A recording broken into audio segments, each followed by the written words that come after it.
Welcome back to my Keep Up channel. Jimmy Buffett is dead at 76. Margaritaville singer smuggled dope before building a business empire around his beach bum lifestyle. Legendary singer-songwriter Jimmy Buffett, who epitomized beach bum escapism with his hit Margaritaville and turned the song that celebrated loafing into a billion-dollar business empire, has died. He was 76. Jimmy passed away peacefully on the night of September 1, surrounded by his family, friends, music and dogs, a statement posted to Buffett's official website and social media pages said. He lived his life like a song, till the very last breath, and will be missed beyond measure by so many. The cause and location of Buffett's death were not disclosed, but illness had forced him to reschedule concerts in May, and Buffett said in recent social media posts that he had been hospitalized, without sharing details. From humble beginnings as an admitted small-time marijuana smuggler in Key West, Buffett built a sprawling business empire based on his Caribbean-flavored soft rock that celebrated the Florida Keys, sunshine and nightlife. His name became synonymous with a laid-back subtropical party vibe, and his legions of loyal fans, known as parrotheads, flocked to his restaurants, resorts and concerts. At his death, Buffett had a net worth of $1 billion, according to Forbes. Margaritaville, released on February 14, 1977, quickly took on a life of its own, becoming a state of mind for those wasting away, and an excuse for a life of low-key fun and escapism for those growing older, but not up. The song is the unhurried portrait of a loafer on his front porch, watching tourists sunbathe while a pot of shrimp is beginning to boil. The singer has a new tattoo, a likely hangover, and regrets over a lost love. Somewhere there is a misplaced salt shaker. What seems like a simple ditty about getting blotto and mending a broken heart turns out to be a profound meditation on the often painful inertia of beach dwelling, Spin magazine wrote in 2021. The tourists come and go, one group indistinguishable from the other. Waves crest and break whether somebody is there to witness it or not. Everything that means anything has already happened and you're not even sure when.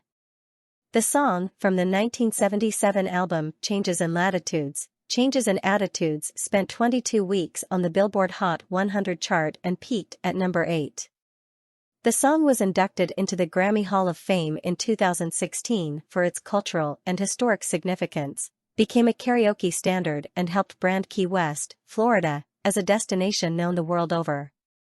There was no such place as Margaritaville, Buffett told the Arizona Republic in 2021. It was a made-up place in my mind, basically made up about my experiences in Key West and having to leave Key West and go on the road to work and then come back and spend time by the beach.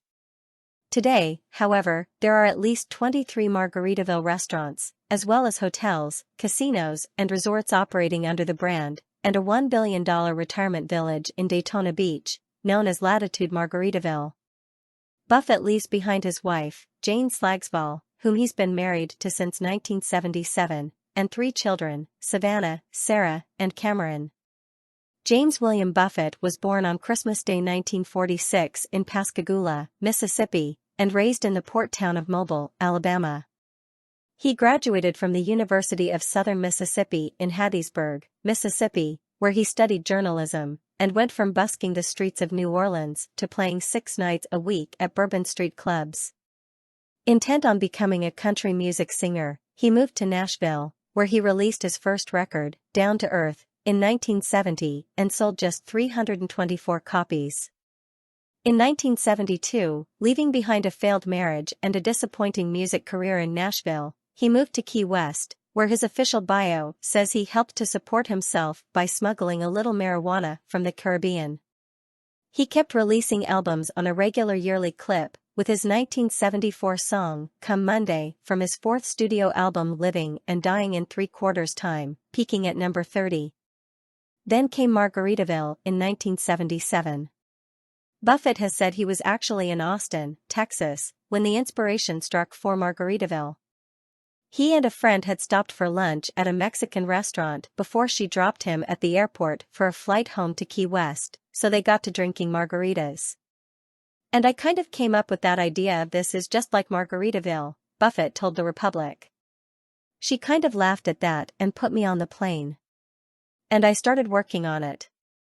He wrote some on the plane and finished it while driving down the Keys. There was a wreck on the bridge, he said. And we got stopped for about an hour, so I finished the song on the 7-Mile Bridge, which I thought was apropos. The song soon inspired restaurants and resorts, turning Buffett's alleged desire for the simplicity of island life into a multimillion brand. Music critics were never very kind to Buffett or his catalog, including the sandy beachside snack bar songs like Fins, Come Monday, and Cheeseburgers in Paradise. But his legions of fans, called parrotheads, regularly turned up for his concerts wearing toy parrots, cheeseburgers, sharks and flamingos on their heads, lays around their necks, and loud Hawaiian shirts. It's pure escapism is all it is, he told the Republic. I am not the first one to do it, nor shall I probably be the last. But I think it's really a part of the human condition that you've got to have some fun. You've got to get away from whatever you do to make a living or other parts of life that stress you out. I try to make it at least 50-50 fun to work, and so far it's worked out.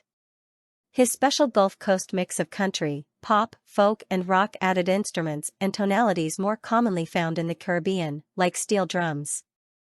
It was a stew of steel pans, trombones, and pedal steel guitar. Buffett's incredible ear for hooks and light grooves were often overshadowed by his lyrics about fish tacos and sunsets. Rolling Stone, in a review of Buffett's 2020 album Life on the Flip Side, gave grudging props. He continues mapping out his surfy, sandy corner of pop music utopia with the chill, friendly warmth of a multimillionaire you wouldn't mind sharing a tropically themed 3 p.m. IPA with, especially if his gold card was on the bar when the last round came. Tributes on Saturday came from all walks of life, from Hollywood star Miles Teller posting photos of himself with Buffett to former U.S. Senator Doug Jones of Alabama, who wrote on X, formerly Twitter, that Buffett lived life to the fullest and the world will miss him. Brian Wilson of the Beach Boys wrote, "Love and Mercy, Jimmy Buffett."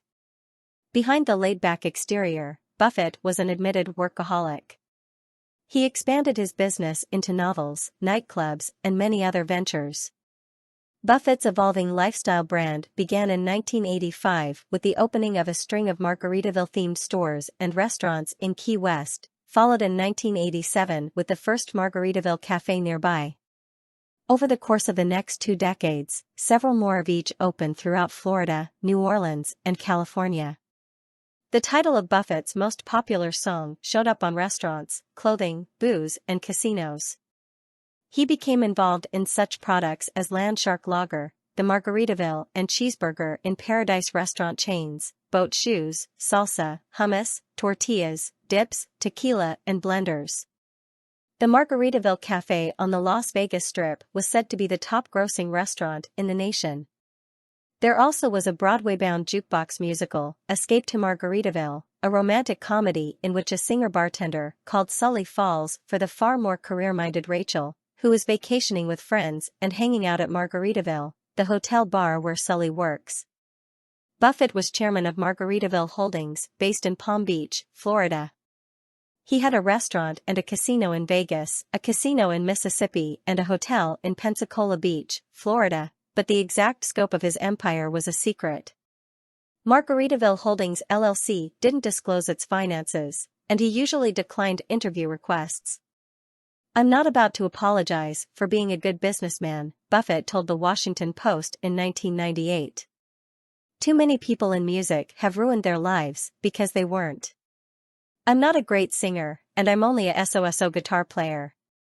I started running the band years ago because nobody else could, and I turned out to be good at this stuff. There's never been any grand plan to this thing. I'm making it up as I go along. Just trying to work the system while maintaining my 60s anarchic soul."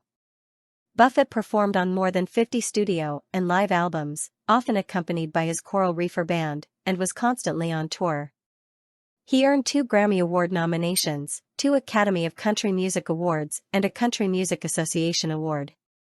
Buffett also was the author of numerous books including Where is Joe Merchant? And A Pirate Looks at 50, and added movies to his resume as co-producer and co-star of an adaptation of Carl Hyacint's novel Hoot. Back in May, he was forced to cancel his second Wind tour stop in Charleston, South Carolina following a health scare that landed him in the hospital. Buffett later reported he would be returning home the following day and recuperating with friends before scheduling more shows. "Growing old is not for sissies, I promise you," he tweeted at the time. Source: dailymail.co.uk. Please like, share, and subscribe. Thank you for watching.